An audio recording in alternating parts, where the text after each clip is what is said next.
What do you say to somebody that they ought to, if they wanted to get their life together and they really want to make something of their life, what are some of the values you think they ought to put in place? Number one, they need somebody out in front of them to coach them and guide them and ask them the big questions, help them navigate some of those tough spots. Buddy, I'm glad to have you with us today. Gosh, I am beyond honored. Are you kidding me? Let me ask you this, Mike, because we never talked about it a lot. Tell me about your story, your beginning. I knew there was some baseball, a lot of that, childhood, but what was it like coming up? Brothers, sisters, family, where you lived, what life was like for you, Mike Linch, coming up? Absolutely. So I grew up in Fayetteville. So we moved to Fayetteville, Georgia when I was 4 years old. I guess we moved to Fayetteville. Incredible. And I think it tells a lot about me as a person. So my dad worked with the same company 40 plus years. My mom worked in the same bank 30 plus years. They were incredibly just get up, work hard, do your thing, and love your family. So they lived in that same house from 1973 till they passed in 2017. They didn't move up with the Joneses. They just stayed where they were and did their thing. I've got a brother that's 11 years older than me, who's an investment banker. And I've got a sister 9 years older than me that's in accounting and everything like that. So yeah, grew up incredibly stable home. We got plugged into New Hope. And that's really my spiritual story. We went to church every Sunday, but my dad kept watching all the traffic driving. I lived a half mile from New Hope. And so he watched all the traffic. So one Sunday he went up there and said, I think you're going to love it. We started going, and that was sort of the beginning of that spiritual journey that I went on. Yeah, that they were rocking. Ike was there. I think Hugh Kirby and they had the whole team. It was set up well.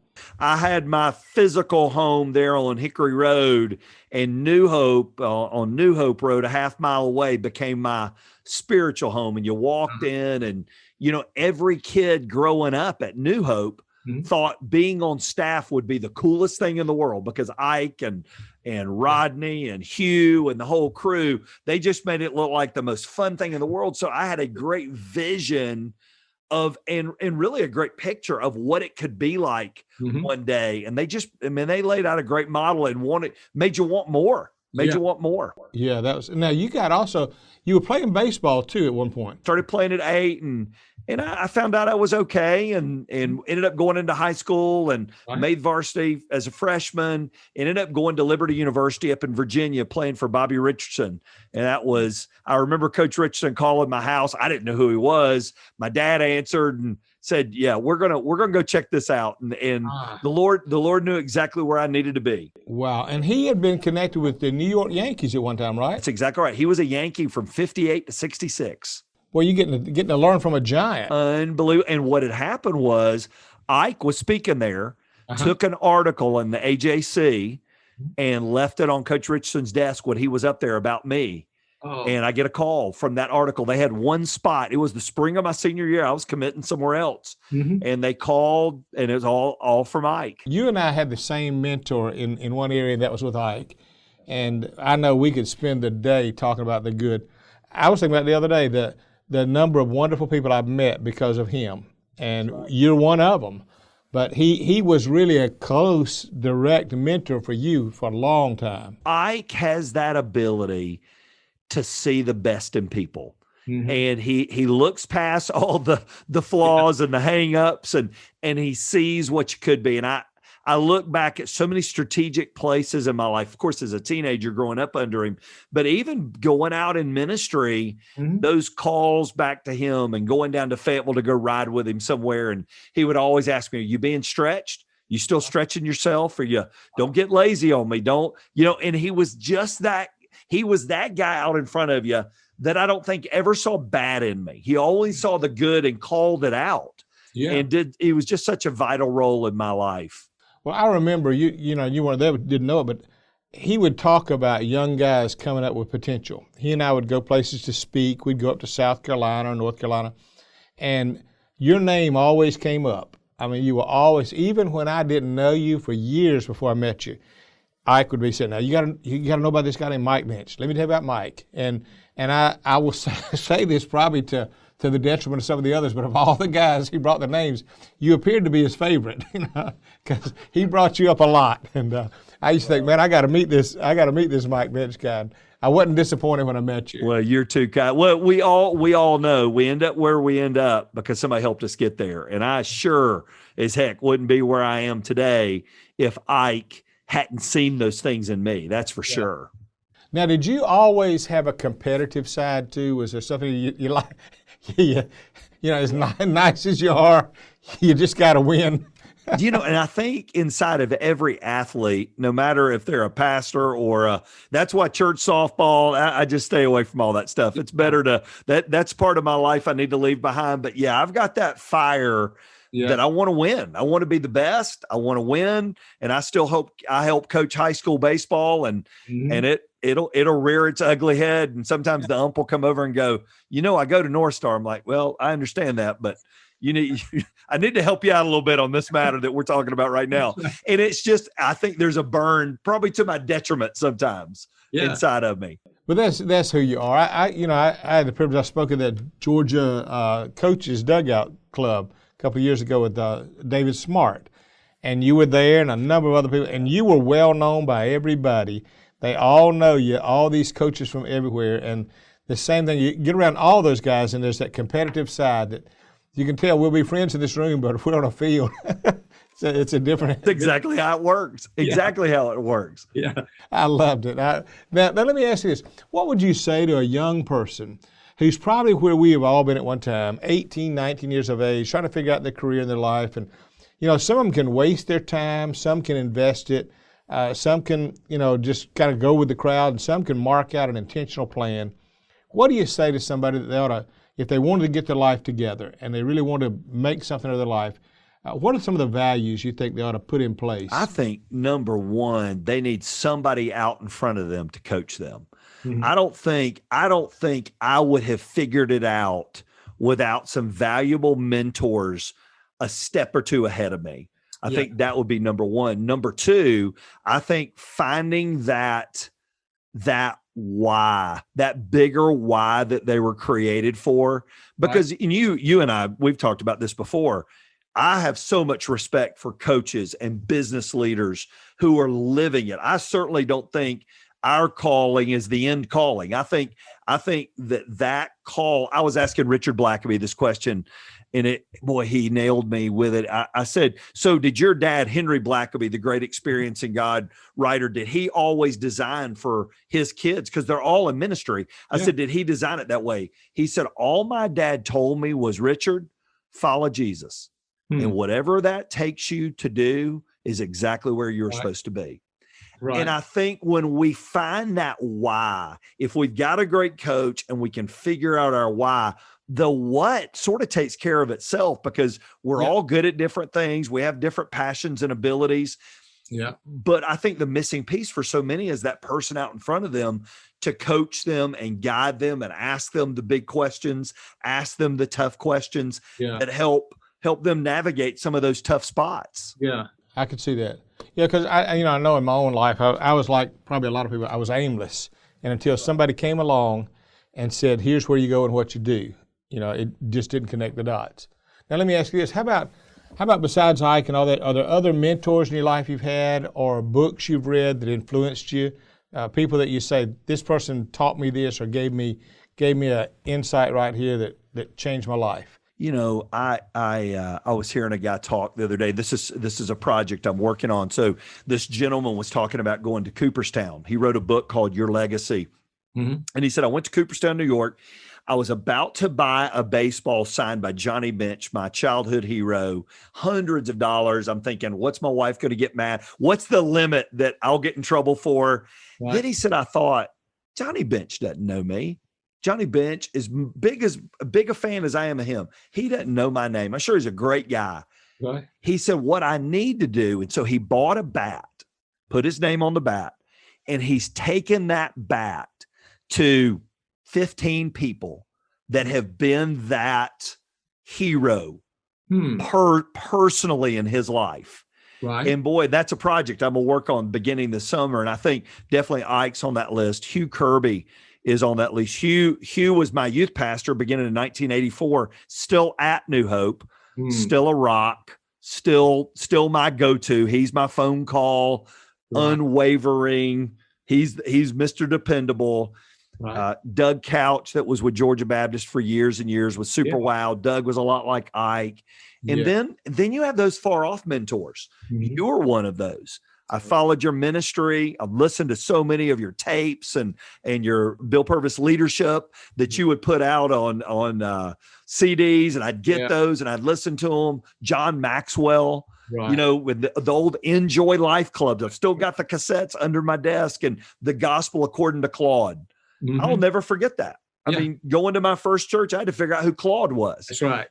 And he was that. Ron Dunn was a Bible teacher, mentor. I had him. We've met. He wouldn't know me before he passed, but he mentored me from a distance. And I think we look back at our lives and we discover we are shaped by those people we choose to give an ear to, whether good or bad. And man, I'm so thankful that the Bill Purvises and the John Maxwells and the Ike Reicherts were who I'm thankful enough now I was able to give an ear to. And then God brought the Hugh Kirbys and the Bobby Richardsons and those people. They brought them in my life at those strategic moments to become those guardrails to get me where I was supposed to go. Yeah. Well, it has shown up. I honestly, Mike, you've had an influence in so many young guys. I remember the time you had me up there to speak to a lot of those church planners. And the statement I made was, now I know where all the youth pastors went, because that's exactly right. Yeah. And they were everywhere, but they looked up to you. You had an impact in their lives. You've been doing that for so many years, so long. The best part about that is the investment that others have made in you. You've turned around and made more of that in others. When I asked about investments, let me ask you this. What would you consider to be some of your most worthwhile investments you ever made? Like maybe in time or in money or in marriage or in anything? What are the investments you say, those are the things that I'm so glad that was a part of my life, that made the investment for me? My very first church, I've only served in two churches. I was student pastor from 91 to 96. Then we started Northstar in 97. But at my first church, there was a gentleman, and we went out to lunch. My son was little at the time. And he said, Mike, you're going to have to make some choices. And the choices are going to determine the quality of your life as a husband and a father. And he said, as a friend sitting on the outside, he was a little older. He was the marriage that I wanted to have. I wanted my kids to turn out like his kids. And he said, you're going to have to choose. Are you going to choose for everybody in the world to know who Mike Linch is? Or are you going to choose for the most important people in the world to know who you are? And that was a pivotal conversation, because those were in the early years of Northstar when we were getting invited a lot of places, and we were on the circuit, and I remember telling Ike, you know what, I'm just gonna, if people are willing to come here, I'm willing to do it, but I'm just not going to travel. Everything I can do to be home at night. And that conversation, I look back now with a 27-year-old and 24-year-old, were so strategic, because now we can do whatever we want to do. I can go when I want to go. But those formative years were everything. And I am so thankful that wise voice spoke into my life at just the right moment, because we all want that. We all love our name on brochures, and we love the honorarium checks, and we like all that. But I can't get back that time at home. I just can't get it back. And so that probably was the best investment I ever made. The second part of that was it allowed me the opportunity to invest in our community. And so rather than pouring into leaders in places I'll never get to see again, I was able to take that same time that I would have been gone, and I'm at work, my kids are in school, and pour it into leaders in our community and develop deep roots that really help sustain our church during some really tough times. And then the third part of that is my love of sports. I love church, and I love sports. And through Zoom 4 years ago, we started a coaches, scouts Bible study. We had 4 to 8 guys on it every week. And then during the pandemic last year, we went up to 80. So we have head coaches, and we have, I think we have 24 of the pro organizations in it. We have former major league manager, pitching coaches with the New York Mets. And it's, you get in there, and every Monday I get off that call and go, that is worth every second. Yes. Because that's their church. They're all sitting in clubhouses, and they're road warriors. They're recruiting. They don't get to go to church. Wow. And for them, that's their small group. And now the head coach at Mississippi State is hearing from the head coach at Coastal about things he's learning in his walk with Christ. Mm-hmm. And man, that for me weekly, it's worth everything I do. See, those are the wisest investments, Mike. Those are wise. The one you did first with your family, to stay there and to say, instead of running the circuit, I'm going to take care of that. We call it the trade-offs that paid off. I look at a lot of guys. I did the same thing. I reached a place where I said, okay, I'm coming off the road and staying here and build this and spend this time. And now I run into those guys again. They're much older and tired, and their families are not on the same track. And I'm grateful that it turned out right. That is a trade-off you made that was right. That was good for you. And I haven't met your daughter, but I met your son, Casey, and the guy is sharp as a tack. So you've done it well. Your wife also, you outkicked your coverage there, buddy. So no doubt on that. I just don't want her to know that yet. That's right. That's right.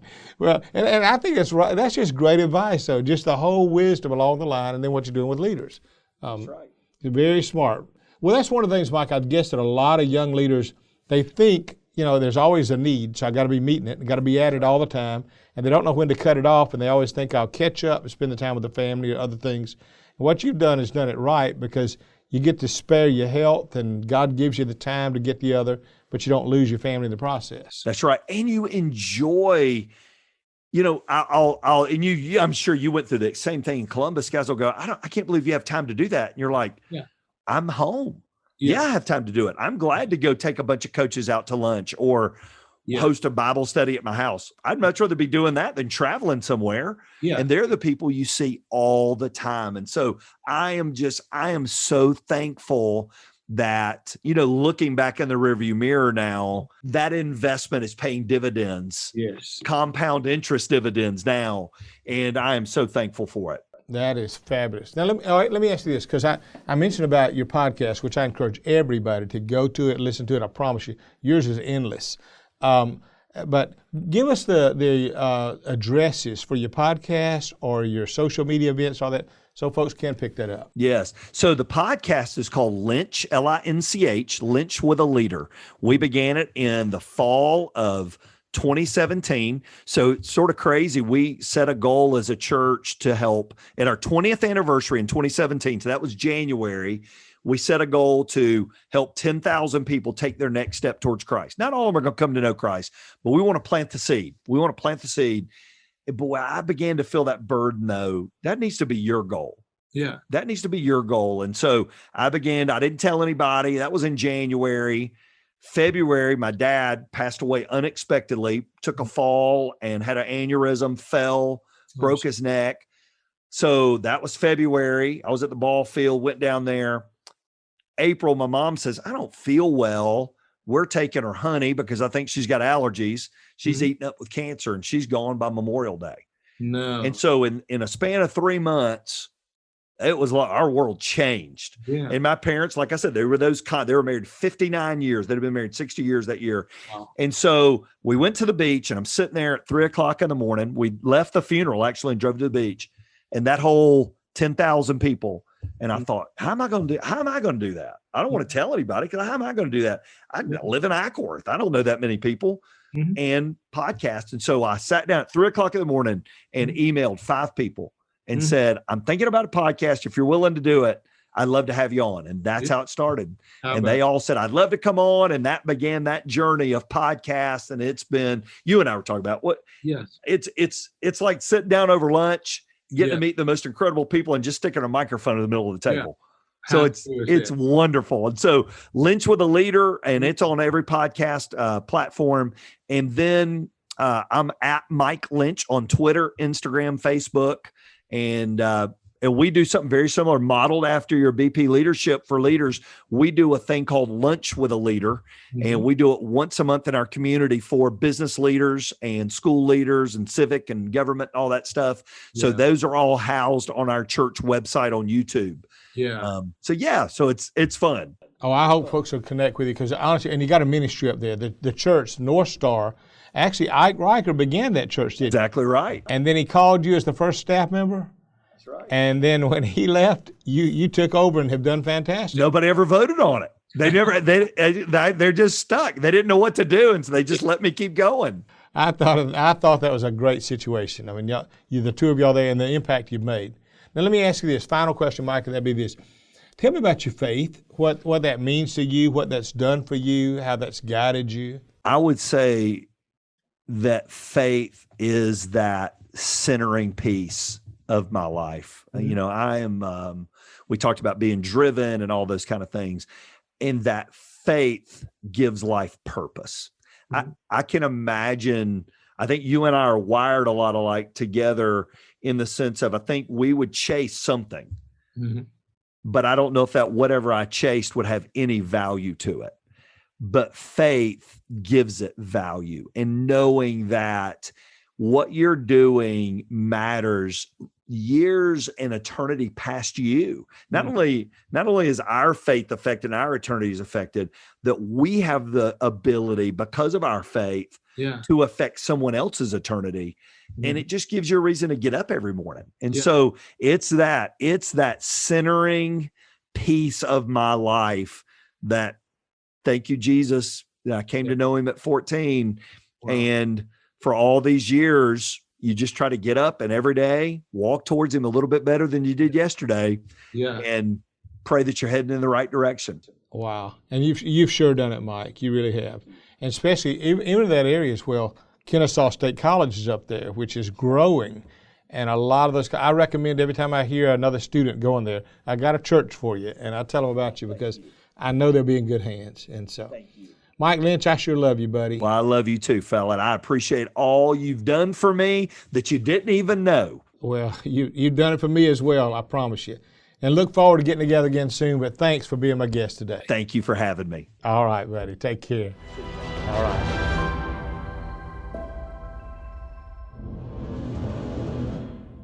Thank you so much for watching this episode of the BP Leadership Podcast. Now, if you enjoyed this episode and all of our other ones, we need you to do a few things for us. We need you to subscribe to the channel if you have not already. We need you to like these episodes, comment on these episodes, and share them with a friend. We want the world to see the incredible content that Bill Purvis is consistently pushing out right here on this platform, BP Leadership Podcast. So make sure you do that if you haven't subscribed already, whether that's on YouTube or all of our awesome audio platforms that we're listed on, so that everybody can hear this. So make sure you like, you comment, you subscribe, and you share the BP Leadership Podcast.